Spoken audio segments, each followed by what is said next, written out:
Assalamualaikum warahmatullahi wabarakatuh. Kembali lagi di materi kelas online IPS minggu kelima yang akan dibahas tentang Organisasi Pergerakan Nasional Indonesia. Sebelum melakukan aktivitas, cuci tangan terlebih dahulu di air mengalir selama 20 detik. Dan juga jangan lupa berdoa sebelum melakukan pelajaran. Dan yang penting juga di like, di komen nama dan kelas kalian. Dan di subscribe supaya channel ini dapat berkembang. Oke, kita lanjut ke materinya. Organisasi Pergerakan Nasional Indonesia. Yang akan dibahas itu hanya 5 saja. Jadi sebelumnya pada era kebangkitan nasional itu kan sudah pernah dibahas tentang ada beberapa banyak partai yang ada di Indonesia pada era kebangkitan nasional. Tapi yang kita bahas kali ini hanya 5 saja. Yang pertama ada Budi Utomo, lalu ada Sarekat Islam atau SI, ketiga ada Indis Partij atau IP, lalu ada Perhimpunan Indonesia atau PI, lalu ada PNI Partai Nasional Indonesia. Budi Utomo, pada awal abad ke-20 sudah banyak mahasiswa di kota-kota besar terutama di Pulau Jawa. Sekolah kedokteran yang bernama Stovia atau bahasa Belandanya School of Opleiding van Inlandische Artsen terdapat di Batavia, Jakarta. Para tokoh mahasiswa kedokteran sepakat untuk memperjuangkan nasib rakyat Indonesia dengan memajukan pendidikan rakyat. Pada tanggal 20 Mei 1908, mereka sepakat mendirikan sebuah organisasi bernama Budi Utomo dan memilih Dr. Sutomo sebagai ketua. Tokoh pendiri lainnya antara lain ada Gunawan, Cipto Mangunkusumo, dan RT Aryo Tirto Kusumo. Setelah beberapa saat, Budi Utomo mengalami kemajuan yang pesat, tapi akhirnya ada faktor penyebab lambannya Budi Utomo. Yang pertama, Budi Utomo cenderung memajukan pendidikan untuk kalangan priai daripada penduduk umumnya. Jadi, sifat dari organisasi Budi Utomo ini kan ada sosial, budaya, dan juga pendidikan. Tetapi lama-kelamaan Budi Utomo ini lebih cenderung memajukan pendidikan untuk kalangan priai atau kalangan yang lebih tinggi daripada penduduk umumnya atau rakyat. Lalu yang kedua, lebih mementingkan pemerintah kolonial Belanda daripada kepentingan rakyat Indonesia. Jadi sudah tidak sejalan lagi dengan tujuan awalnya untuk agar memberikan pendidikan bagi rakyat Indonesia. Lalu yang ketiga, menonjolnya kaum priai yang lebih mengutamakan jabatan menyebabkan kaum terpelajar tersisih. Jadi mereka lebih senang akan jabatannya daripada tujuan awalnya untuk memajukan rakyat Indonesia lewat pendidikan. Lalu ada SI atau Sarekat Islam.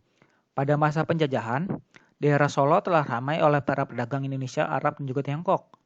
Akibat persaingan yang tidak sehat antara pedagang pribumi dan pedagang Tiongkok, pada tahun 1911 didirikan SDI atau Serikat Dagang Islam oleh Kiai Haji Samanhudi dan RM Tirto Adi Suryo di Solo. Tujuan utama pada awalnya adalah melindungi kepentingan pedagang pribumi dari ancaman pedagang Tiongkok.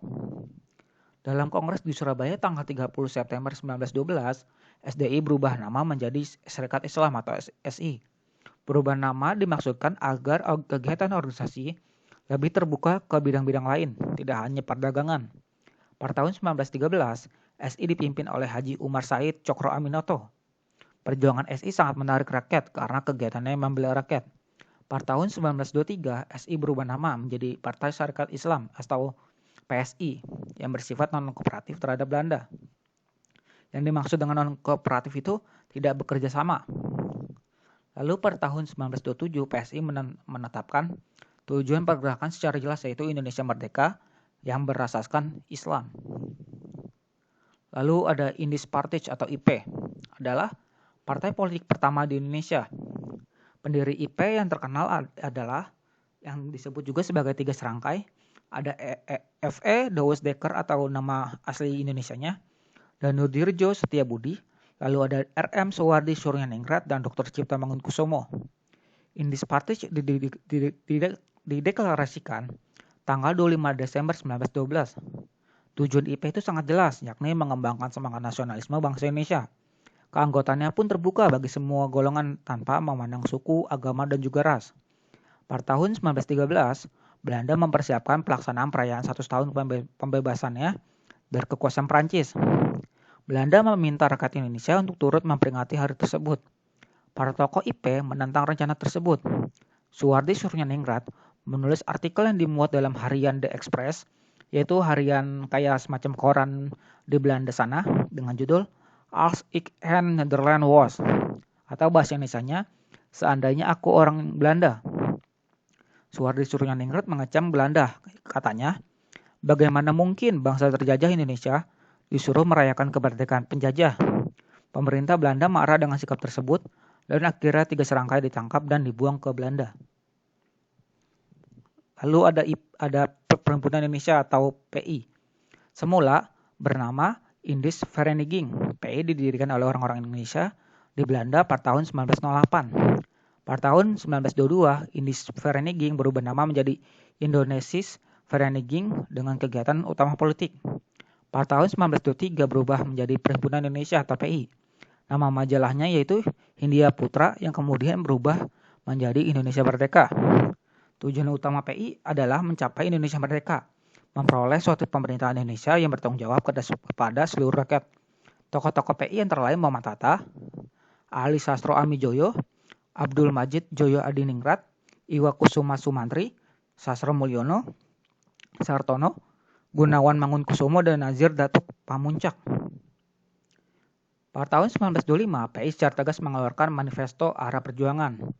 Yang dimaksud manifesto itu adalah suatu pernyataan sikap sebuah kelompok yang diumumkan kepada publik dan sering bermuatan politik. Di mana manifestonya itu antara lain, Indonesia bersatu, menyingkirkan perbedaan, dapat mematahkan kekuasaan penjajah. Diperlukan aksi massa yang percaya pada kekuatan sendiri untuk mencapai Indonesia Merdeka. Melibatkan seluruh lapisan masyarakat merupakan syarat mutlak untuk perjuangan kemerdekaan. An-Nasir yang berkuasa dan esensial dalam tiap-tiap masalah politik. Yang dimaksud An-Nasir itu sesuatu yang menjadi bagian dari atau termasuk dalam keseluruhan. Lalu yang kelima, penjajahan telah merusak dan demoralisasi jiwa dan fisik bangsa. Yang dimaksud dengan demoralisasi itu semacam kayak pengurangan moral, jiwa, dan fisik bangsa, sehingga normalisasi jiwa dan materi perlu dilakukan secara sungguh-sungguh. Manifesto 1925 sangat menggugah kesadaran bangsa Indonesia, serta sangat mempengaruhi pola pergerakan nasional bangsa Indonesia. Gagasan Manifesto 1925 terrealisasi saat Sumpah Pemuda yang diikrarkan pada 28 Oktober 1928.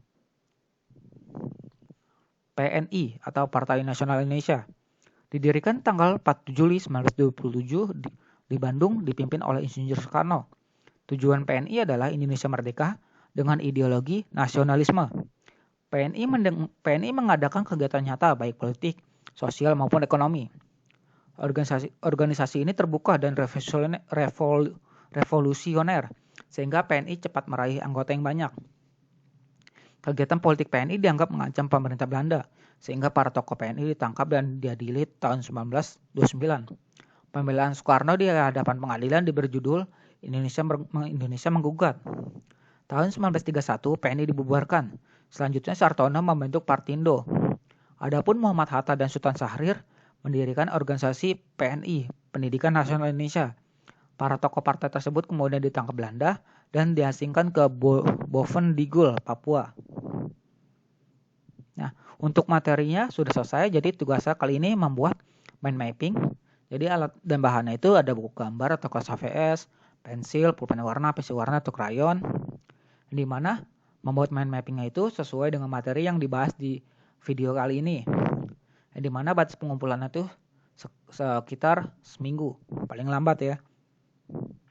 Dan ini akan ada beberapa contoh mind mapping yang pernah dibuat oleh teman-teman kalian.